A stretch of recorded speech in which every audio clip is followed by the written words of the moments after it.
በስመ አብ ወወልድ ወመንፈስ ቅዱስ አሐዱ አምላክ አሜን። በእግዚአብሔር የተወደዳችሁ እግዚአብሔር ቤተሰቦች እንደምን አላችሁ?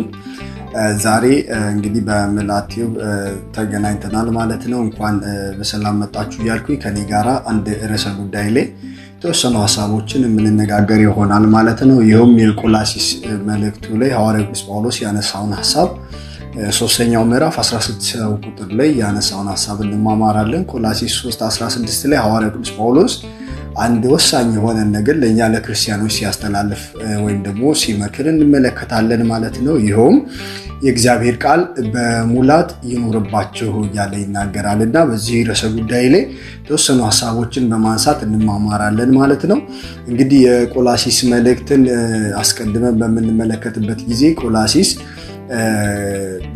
መልእክት የተጻፈችው በተለይ ሐዋርያው ቅዱስ ጳውሎስ በሮም በእስር ቤት በነበረበት ጊዜ የጻፋት መልእክት እንደሆነና ሮም እስር ቤት ሆኖ ሐዋርያው ቅዱስ ጳውሎስ 4 መልእክታትን ጽፏል። ቆላሲስን ጨምሮ የፊልጵስዩስ፣ የፊልሞና እንዲሁም ደግሞ የኤፌሶን መልእክትን ጽፏል ማለት ነው። ከነዚህ ከሶስቱ መልእክታት ጋር አራተኛ የቆላሲስ መልእክትን ሐዋርያው ቅዱስ ጳውሎስ በሮም እስር ቤት በመጀመሪያ ስሩ እንደጻፋት የምትነገር ናት ማለት ነው። እንግዲህ በእስር ቤት ሆና የተጻፈች መልእክት መሆኗ የተለየ ጉዳይ እንዲኖራት ያረጋታል። የቆላሲስ መልእክትን ማለት ነው። እንደምናውቀው እንግዲህ አንድ ሰው ለጽሕፈት ወይም ደግሞ ለተለያዩ ስራዎች ምቹ የሆኑ ቦታዎች ሊኖሩ ይችላሉ። ስራ በምንሰራበት ጊዜ አንድን ነገር በምናከናውንበት ጊዜ ማለት ነው። የአንድ ነገር ወሳኝነት ደግሞ የምንሰራበት ቦታና ግድ ሲሆንብን ደግሞ የምናደርጋቸው ነገሮች በዛው ደረጃ ከፍ እያሉ ይመጣሉ። ቆላሲስን ሐዋርያው ቅዱስ ጳውሎስ እስር ቤት ነው የጻፈው ስንል ምን ያህል መልእክቱ አንገብጋቢና ወሳኝ እንደሆነ በዚሁ ልክ የምንረዳ ይሆናል ማለት ነው እና ሐዋርያው ቅዱስ ጳውሎስ በዚህ በጻፈው መልእክቱ ላይ የእግዚአብሔር ቃል በሙላት ይኖርባችሁ አለ። በምን በሙላት በትንሹ አይደለ፣ በጎዶሎ አይደለ፣ በሙላት ይኖርባችሁ አለ። የእግዚአብሔር ቃል በሙላት ይኖርባችሁ ሲል ምን ለማለት ፈልጎ ነው? ሙላት ሲል ምን ለማለት ነው? ሙላት ሲባል ብዙ ነገርን ያመለክታል። ለምሳሌ ቃሉ በሕይወታችን ውስጥ ጥቂት ቦታ ብቻ ሳይሆን ሁለመናችን ላይ እንዲኖር በጥቂት ቦታ ብቻ ወይም ደግሞ በጥቂት ጉዳዮች ብቻ ላይ ሳይሆን በሕይወታችን በሁሉ አይነት ቦታ እንዲኖርን እየመከረ እንደሆነ እንረዳለን። በዚህ ምክንያት ሙሉ ማንነታችን የሰው ልጅ ማንነት ስንል አስተሳሰቡ ሊሆን ይችላል፣ ምኞቱ ሊሆን ይችላል፣ ስሜቶቻችን ሊሆኑ ይችላሉ፣ ሌሎችም ውሳኔዎቻችን ሊሆኑ ይችላሉ። በቃሉ የተቃኙ ይሁኑ እያለ እየመከረ እንደሆነ እንረዳለን። በሙላት ይኑርባችሁ ብሎ ሲናገር ማለት ነው።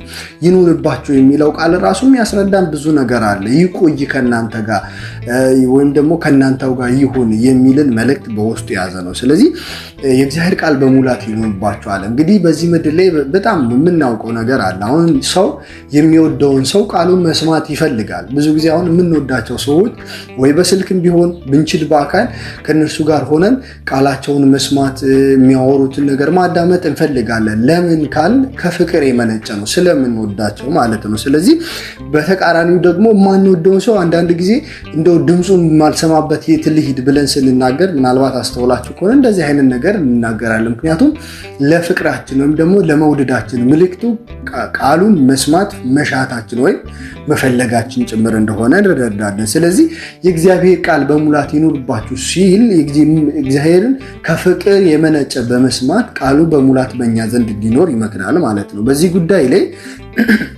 ጌታችን መድኃኒታችን ኢየሱስ ክርስቶስ የዮሐንስ ወንጌል ምዕራፍ 10 ከቁጥር 27 ላይ በጎቼ ድምፄን ይሰማሉ፣ እኔም አውቃቸዋለሁ፣ ይከተሉኝማል ይላል። ስለዚህ የእግዚአብሔር በጎች መሆናችን ከሚገለጥባቸው ነገሮች መካከል ቃሉን መስማታችን ነው።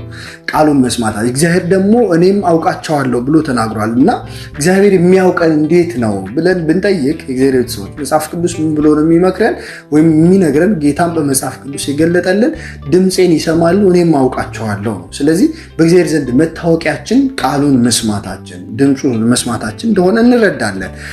በዚህ ጉዳይ ላይ ምን ይናገራል ጌታችን መድኃኒታችን ኢየሱስ ክርስቶስ? ዮሐንስ ወንጌል ምዕራፍ 8 ከቁጥር 47 ላይ እንዲህ ይላል፣ ከእግዚአብሔር የሆነ የእግዚአብሔርን ቃል ይሰማል ይላል። ከማን የሆነ? ከእግዚአብሔር የሆነ።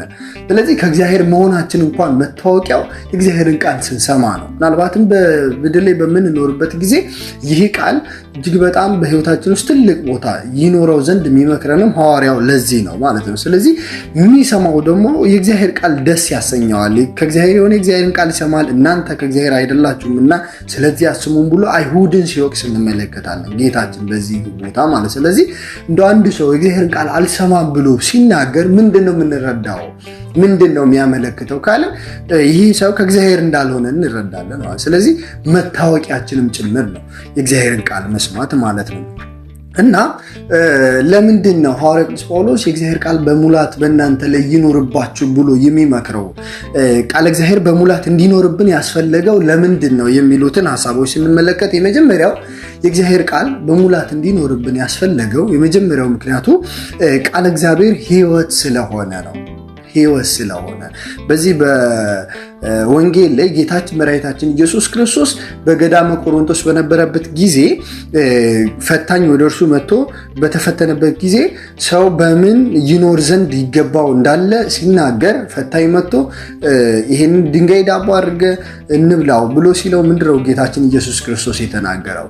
ሰው በምግብ ብቻ አይኖርም ከእግዚአብሔር አፍ በሚወጣ ቃል እንጂ ብሎ ተናግሯል። ስለዚህ ከእግዚአብሔር የተገኘው የእግዚአብሔር ቃል ሕይወት እንደሆነ ምንኖረው በምግብ ብቻ እንዳልሆነ በስጋዊ ምግብ ብቻ እንዳልሆነና ምንኖረው በዛም በእግዚአብሔር ቃልም ጭምር እንደሆነ መጽሐፍ ያስረዳናል ወይም ደግሞ ይነግረናል ጌታችን ኢየሱስ ክርስቶስ። በዚህ ጉዳይ ላይ የእግዚአብሔር ቃል ሕይወት ስለመሆኑ ራሱ ጌታችን ኢየሱስ ክርስቶስ ቃል በቃል ያስቀመጠውን የዮሐንስ ወንጌል ምዕራፍ 6 ከቁጥር 63 ላይ የተናገረውን ቃል ስናነሳ እንዲህ ይላል፣ እኔ የነገርኳችሁ ቃል መንፈስ ነው ሕይወትም ነው አለ። እግዚአብሔር አምላክ ከእርሱ የሆነው ከእርሱ የተነገረን ቃል መንፈስ ነው ሕይወትም ጭምር ነው። ስለዚህ ይህ ሕይወት የሆነው የእግዚአብሔር ቃል በሙላት ይኖርባችሁ እያለ ሐዋርያው ቅዱስ ጳውሎስ ይመክራል ወይም ይናገራል። ከእግዚአብሔር ቃል በራቅን መጠን እንጎዳለን። ከሕይወት መራቅ ስለሆነ ከእግዚአብሔር ቃል መራቅ ማለት ነው።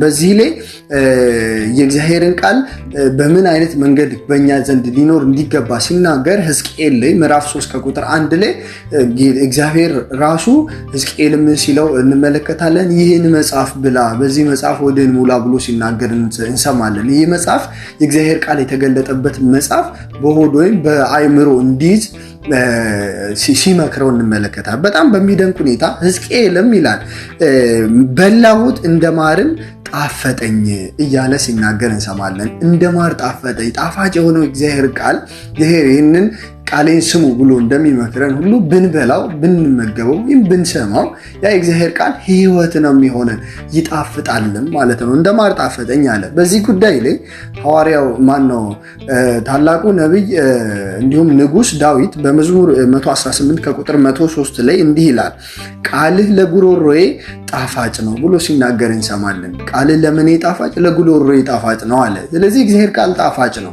የሚገርመው ደግሞ ለጉሮሮዬ አለ። ቅዱስ ዮሐንስ አፈወርቅ ይህን የመጽሐፍ ቅዱስ ቃል ሲፈታ እንግዲህ የዚህ ዓለም ምግብ ጣዕም ያለው ከምላስ ላይ ነው ይላል።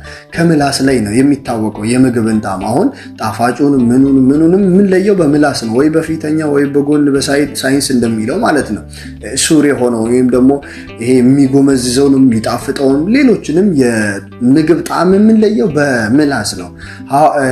ቅዱስ ዳዊት ምድር ያለው ለጉሮሮዬ ጣፋጭ ነው ብሎ ሲናገር ምን ለማለት ፈልጎ ነው ብሎ ነው የተናገረው? የእግዚአብሔር ቃል ውሳጣዊ የሆነውን ማንነታችንን የሚያጣፍጥ እንደሆነ ለመግለጽ ለጉሮሬ አለ፣ ለምላሴ አላለም ብሎ ይናገራል። ስለዚህ ውስጣዊ የሆነ ማንነታችንን ሕይወትን የሚሰጠን እርሱ ስለሆነ ለዚህም ነው ስንዘምር መዝሙር፣ ስንጸልይ ጸሎት፣ እንዲሁም ስብከት በምንሰማበት ጊዜ ከማር ይልቅ የእግዚአብሔር ጣፋጭ የሆነው ቃሉ እረፍትን የሚሰጠን እንዲሁም ደግሞ ሕይወትን የሚሰጠን ማለት ነው። ለዚህ ነው ጳውሎስም እንዲህ የሚጣፍጠው የእግዚአብሔር ቃል በሙላት በእናንተ ላይ ይኑር፣ ሁለንተናችሁ በዚህ የተቃኘ በዚህ የተሞላ ይሁን ብሎ የሚናገረው መጽሐፈ ምሳሌ ላይ የዳዊት ልጅ ሰሎሞን ምሳሌ 13 ከቁጥር 14 ላይ አንድን ነገር ይናገራል። ሰው ከሞት ወጥመድ ይወጣ ዘንድ አለ የጠቢብ ሰው ትምህርት የሕይወት ምንጭ ነው ይላል። የጠቢብ ሰው ትምህርት አለ። የጠቢብ ሰው ትምህርት ሲል የነቢያት ትምህርት፣ ጠቢባን ናቸው የተጠበቡትም በእግዚአብሔር ስለሆነ የአበው ትምህርት ወይም የሐዋርያት ትምህርት፣ የሊቃውንት ትምህርት፣ የቤተክርስቲያን በአጠቃላይ ከቤተክርስቲያን የምንሰማው ትምህርት ሁሉ የሕይወት ምንጭ ነው። ለምን? የእግዚአብሔር ቃል ሕይወት ስለሆነ ማለት። ስለዚህ ይሄ የእግዚአብሔር ቃል ሁል ጊዜ በሙላት ይኖርባቸዋል። መቼ ሰማነው? መቼ ዘመርነው መዝሙር? መቼ ሰማነው የእግዚአብሔር ቃል ወይም ስብከት ሕይወትን እንደሰጠን ከኃጢአት ከልክሎ ወደ ሕይወት እንደመለሰን አናውቅም። ስለዚህ ሁል ጊዜ አለ በሙላት በእናንተ ላይ የእግዚአብሔር ቃል ይኑር ብሎ ይናገራል። ለዚህም ነው የእግዚአብሔር ቃል ከንቱ አይቀርም። የሰማነው ስብከት ከንቱ የሚቀር መስሎን የዘመርነው ጸሎት ወይም ደግሞ የጸለይነው ጸሎት የዘመርነው ዝማሬ ከንቱ የሚቀር መስሎን አንተው። የእግዚአብሔር ቃል ምን ጊዜ ከኃጢአት መልሶን ሕይወትን እንደሰጠን ምን ደግሞ ወደ ሕይወት እንደመራን አናውቅምና። ለዚህም ነው ለምሳሌ ቅዱስ ጴጥሮስ ከጌታ ስር ቁጭ ብሎ 3 ዓመት ከ3 ወር የተማረው ትምህርት በክህደቱ ቀን ጠቅሞታል። ወደ ልቡናው ቶሎ እንዲመለስ ያደረገው ያ የተማረው ቃል ነው። ስለዚህ በውስጣችን የእግዚአብሔር ቃል ያለ እንደሆነ ለምክር እንኳን የቀረብን እንሆናለን። ተግሳጽ እንኳን ቢመጣ ቶሎ ወደ ልቡናችን እንድንመለስ ይረዳናል። በዚህም የእግዚአብሔር ቃል በሙላት ይኖርባችሁ ብሎ የተናገረው ሐዋርያው ሕይወትን የሚሰጠው ነው። ሁለተኛ ፍሬ ለማፍራትና በመንፈሳዊ ሕይወት ለማደግ መሰረት ስለሆነ ነው። አንድ ሰው እንዴት ልደግ፣ በመንፈሳዊ ሕይወቴ ማደግ እፈልጋለሁ፣ ከእግዚአብሔር ጋር መኖር እፈልጋለሁ፣ ወደ እግዚአብሔር መቅረብ እፈልጋለሁ ብሎ ቢናገር የእግዚአብሔር ቃል ለዚህ ትልቁና ዋነኛው መልስ ነው። የምናድገው በቃሉ ስለሆነ ከፍ ከፍ የምንለው ፍሬም የምናፈራው በእግዚአብሔር ቃል ስለሆነ ማለት ነው። በዚህ ጉዳይ ላይ ሐዋርያው ቅዱስ ጴጥሮስ አንደኛ ጴጥሮስ ምዕራፍ 2 ከቁጥር 3 ላይ እንዲህ አለ፣ ጌታ ቸር መሆኑን ቀምሳችሁ እንደሆነ ለመዳን በእርሱም እንድታድጉ አሁን እንደተወለዱ ሕፃናት ተንኮል የሌለበትን የቃሉን ወተት ተመኙ አለ። ተንኮል የሌለበት የምኑን ወተት? የቃሉን ወተት። የቃሉን ወተት ብሎ ሐዋርያው ሲናገር እንግዲህ ሕፃናት የሚያድጉት በምንድን ነው? በወተት ነው አይደለም?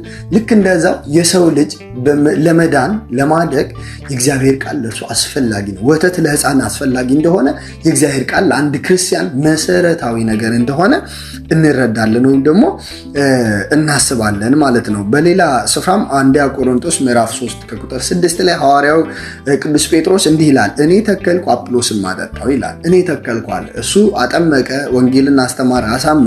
ከዚያ በኋላ ግን የእግዚአብሔርን ቃል እንዲመገቡ በማድረግ አጵሎስ የቆሮንቶስ ሰዎችን የእግዚአብሔርን ቃል እያሰማቸው በእግዚአብሔር ቃል ፍሬያማ እንዲሆኑ እንዲያድጉ ያደርግ እንደነበረ ይናገራል። ስለ ኃጢያንና ስለ ጻድቃን በተናገረበት የመጽሐፍ ቅዱስ ቃሉ ታላቁ ነቢይ ቅዱስ ዳዊት መዝሙር 1 ከቁጥር 1 አንስተን ስንመለከት ብፁዕ ብእሲ ዘኢሖረ በምክረ ሬስያን፣ በክፉዎች ምክር ያልሄደ እርሱ ብፁዕ ነው ብሎ ስለ ብፁዕ ሰው ሲናገር ምን ብሎ ነው የተናገረው? በወንዝ ዳር እንደተተከለች ፍሬዋንም ሁልጊዜ እንደለመለመ እንተ ፍሬያ በበጊዜዋ ወይም ደግሞ በየጊዜዋ ፍሬን እንደምትሰጥ ይሆናል ብሎ ይናገራል። ወንዝ ዳር የተባለ እግዚአብሔር ቃል የሚገኝበት ቤተክርስቲያን ሁል ጊዜ ቤተክርስቲያን በመገኘት የተሰማ የእግዚአብሔር ቃል ሁል ጊዜ ፍሬ እንዲፈራ እንተ ፍሬያ በበጊዜዋ ፍሬዋ ወቁጽላኒ ይትነገር ቅጠሎቿም የማይረግፉ ይሆናል ብሎ ይናገራል። ስለዚህ ቅጠል እንዳይረግፍ ፍሬም ደግሞ እንድናፈራ በቃሉ ማደግ እንደሚያስፈልግ ይናገራል። ስለዚህ በሙላት በእናንተ ላይ እግዚአብሔር ቃል ይኑርባችሁ ብሎ የተናገረበት ሁለተኛው ሚስጥሩ ምንድን ነው ያለ እንደሆነ በፍሬያማ ለመሆንና በቃሉ ለማደግ የእግዚአብሔር ቃል በጣም ወሳኝና ጠቃሚ ስለሆነ ነው። ሶስተኛው ቃል እግዚአብሔር ስናውቅ እግዚአብሔር ሐሳቡና ፈቃዱን የምናውቅ ስለሆነ እግዚአብሔር አሁን በእኛ ላይ ሐሳቡ ወይም ደግሞ እግዚአብሔር ፈቃዱ ምንድን ነው እግዚአብሔር ምን እንድናደርግ ነው የሚወደው የሚፈልገው የሚለውን ለመረዳት ምንድን ነው የሚያስፈልገን? ቃሉን ማወቅ አስፈላጊ ነው። መልካም ስሩ ተብሏል። ምንድን ነው መልካም ነገር? ለምሳሌ በዓለም የምናውቀው መልካም የተባለ ነገር ግን መልካም ያልሆነ ብዙ ነገር ይኖራል በዓለም ላይ። እንደውም በሃይማኖት ደረጃ እንኳን እናስብ ቢባል በአንዳንድ ሃይማኖት መልካም የሆነ በሌላ ሃይማኖት መልካም አይደል። አሁን ለምሳሌ በክርስትና ሃይማኖት ማለት አንድ ሰው አስገድደ በተለይ ይሄን ከበላ እህል ከፈለክ ክርስቲያኑን ወይም ደግሞ ምግብ ከፈለክ ክርስቲያኑን ብሎ አስገድደን ምን ማድረግ አንችልም፣ ክርስቲያን ማድረግ አንችልም። ይሄን እግዚአብሔር አይወደውም። ይሄ መልካም አይደለም። በአንዳንድ ሃይማኖት ግን አስገድዶ ሃይማኖቱን ማስያዝ ወይም ደግሞ ሃይማኖት ማስቀየር ይቻላል አይደለ? ኢቭን በመጽሐፋቸውም ጭምር የተፈቀደ እንደሆነ የምንሰማበት ጊዜ አለ። ስለዚህ መልካምና ክፉን የእግዚአብሔርን ፈቃዱን እንኳን ማወቅ የምንችለው በቃሉ ነው። የማቴዎስ ወንጌል ምዕራፍ 7 ላይ ማድረግ እንኳን የምንችለው ስራ መልካም ነገርን ስራን መስራት የምንችለው እግዚአብሔርን ቃል ሰብተን እንደሆነ ይረዳል ወይም ደግሞ ያስረዳል።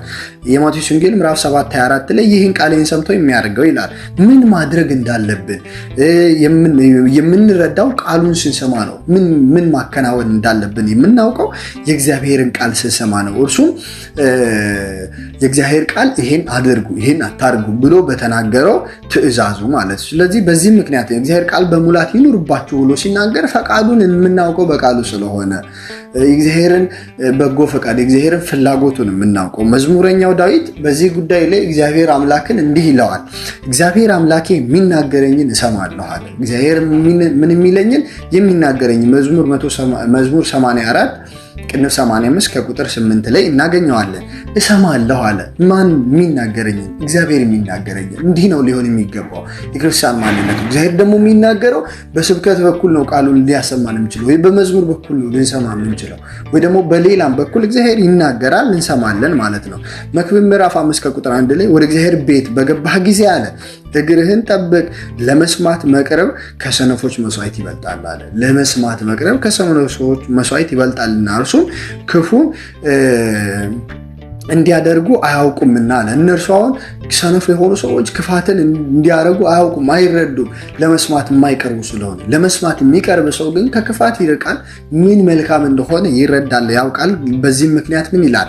በጎን ነገር ያሳየናል ወይም ደግሞ ያውቃል ማለት። ሮሜ 10 ከቁጥር 2 ላይ እንዲህ ይላል፣ በእውቀት ይቅኑ እንጂ ለእግዚአብሔር እንዲቀኑ እመሰክርላቸዋለሁ አለ። እግዚአብሔር እንዲቀኑ የእግዚአብሔር ሐሳብ ምን እንደሆነ በማወቅ ማለት ነው። እውቀት ከሌለን ቃሉን ማንማር ማንሰማ ከሆነ የእግዚአብሔር ሐሳቡ ምን እንደሆነ አናውቅም። በዚህም ምክንያት እንስታለን ማለት ነው። ትክክል ያልሆነ ያለ እውቀት የሆነ ቅናትን እንቀር። ለምሳሌ ቤተክርስቲያን ውስጥ ለቃሉ ቅርብ ካለመሆናችን የተነሳ ይሄ ነገር ትክክል አይደለም፣ ይሄ ትክክል ነው ብለን ብዙ ጊዜ እርስ በርስ የምንከራከርባቸው ነገሮች ከእውቀት ማነስ የመነጨ የእግዚአብሔርን ሐሳብ ካለማወቅ እንዲሁም ደግሞ እግዚአብሔርን ፈቃዱን ካለማወቅ የመነጨ ነው። ስለዚህ ፈቃዱን ሐሳቡን ልናውቅ የምንችለው እንዴት ነው ያን እንደሆነ የእግዚአብሔርን ቃል በመስማት ነው። ሌላኛው ደግሞ እውነትን ከሐሰት ለመለየት ነው። በዚህ ዓለም ላይ እንግዲህ ለሚመጣው በክርስቶስ ትምህርት ለማይኖረው ሰው አምላክ የለውም ብሎ ሐዋርያው ቅዱስ ዮሐንስ ይናገራል። ሁለተኛ ዮሐንስ ላይ ማለት ነው ምዕራፍ 2 ከቁጥር 9 ላይ በክርስቶስ ትምህርት ለማይኖር አምላክ የለውም ይላል። እውነተኛው ክርስቶስ የክርስቶስን ትምህርት ማግኘት የምንችለው እውነተኛውን የእግዚአብሔርን ቃል በፍጹም በሆነ ልብ መስማት ሲጀመር ነው ማለት ነው። በዚህ ጉዳይ ሮሜ 10 ከቁጥር 9 ላይ እምነት ከመስማት ነው ይላል ሐዋርያው። እምነት ከመስማት ነው፣ መስማትም በእግዚአብሔር ቃል ነው ይላል። ስለዚህ የእግዚአብሔርን ቃል ለእምነት ለማመን እግዚአብሔርን ቃል ያስፈልገናል። የምናምነው ደግሞ በጌታችን በኢየሱስ ክርስቶስ ነው። ስለዚህ ያንን ደግሞ ያልሰማነውን ነገር ልናምን እንደማንችል ደግሞ ቀጥሎ በደንብ ያብራራል ሐዋርያው። ስለዚህ በዚህ ምክንያት በሙላት የሌለ ትምህርት ከእውነት ያርቃል። ፍጹም በሆነ በሙላት የእግዚአብሔርን ቃል የእግዚአብሔር ቃል የተገለጠበት መጽሐፍ ቅዱስን እንዲሁ በጎዶሎ እንዲሁ በመሰለን የምናውቅ ከሆነ የምርም ወይም ደግሞ የእውነትም እንስታለን፣ ከእግዚአብሔርን ቃል እንርቃለን ማለት ነው።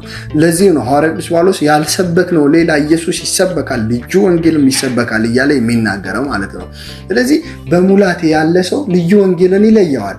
በሙላት ያለ ሰው ያልተሰበከውን ኢየሱስ ክርስቶስን ይለይና እውነተኛውን የተሰበከ የተሰበከውን ወንጌል እውነተኛውን የተሰበከውን ክርስቶስ ኢየሱስን ይይዛል ማለት። ስለዚህ ሐሰትን ከእውነት እንድንለይ የእግዚአብሔር ቃል በሙላት በእኛ ዘንድ ይኖር ዘንድ አስፈላጊ ስለሆነ ይህን ይመክራል። የመጨረሻው ለሌሎች ለመትረፍ ነው። በጎውን ማን ያሳየናል ብለው የሚጣሩ የሚለፉ የሚጮሁ በዚህ ዘመን ብዙዎች ናቸው። በጎ የሆነውን መልካም የሆነውን የእግዚአብሔርን ነገር ማወቅ ተስኗቸው ያንን የሚፈልጉ ብዙዎች ናቸው። በመጽሐፍ ቅዱስ ደግሞ እናንተ የምድር ጨው ናችሁ ብሎ ጌታችን ኢየሱስ ክርስቶስ የማቴዎስ ወንጌል ምዕራፍ 5 ከቁጥር 13 ላይ መስክሮ ወይም ደግሞ ተናግሮ እንሰማለን። የምድር ጨው ናችሁ የተባልነው እኛ አልጫ የሆነውን ዓለም ለማጣፈጥ የተላከን እኛ እንደሆነ በጎን ማን ያሳየናል ለሚሉ ሰዎች በጎን ለማሳየት መላክ ያለብን እኛ እንደሆነ እንረዳለን ማለት ነው። ይሄ ብቻ አይደለም። ቆላሲስ ምዕራፍ 4 ከቁጥር 6 ላይ ለእያንዳንዱ እንዴት እንድትመልሱ እንዲገባችሁ ታውቁ ዘንድ ንግግራችሁ ሁሉ በጨው እንደተቀመመ በጸጋ ይሁን ብሎ በእግዚአብሔር ጸጋ በጨው የተቀመመ ሆነን ለሰዎች በቂ የሆነውን የእግዚአብሔርን ቃል ነገር እንድንናገር እንድንመሰክርም ጭምር መጽሐፍ ቅዱስ ይናገራል። ይህ ሁሉ እንዲሆን ምን ያስፈልጋል ያላችሁኝ እንደሆነ የእግዚአብሔር ቃል በእኛ ዘንድ በሙላት ይኖር ዘንድ አስፈላጊ ነው። ለዚህም ነው ሐዋርያው ቅዱስ ጳውሎስ በቆላሲስ መልእክቱ 3:16 ላይ ሁል ጊዜ አለ የእግዚአብሔር ቃል በሙላት ይኖርባችሁ እያለ የሚመክረው። ስለዚህ ሁላችንም የእግዚአብሔርን ቃል በሙላት አውቀን ስብከት እየሰማን መዝሙር እየዘመርን በጸሎትም እግዚአብሔርን በጸጋ እየጠየቅነው ከእርሱ ጋር ልንኖር ያስፈልጋል ማለት ነው። ወስብሐት ለእግዚአብሔር ወለወላዲቱ ድንግል ወለመስቀሉ ክቡር። ይቆየን። ቻናሉን ሰብስክራይብ በማድረግ ቤተሰብ ይሁኑ። መልካም ጊዜ ይሁንላችሁ።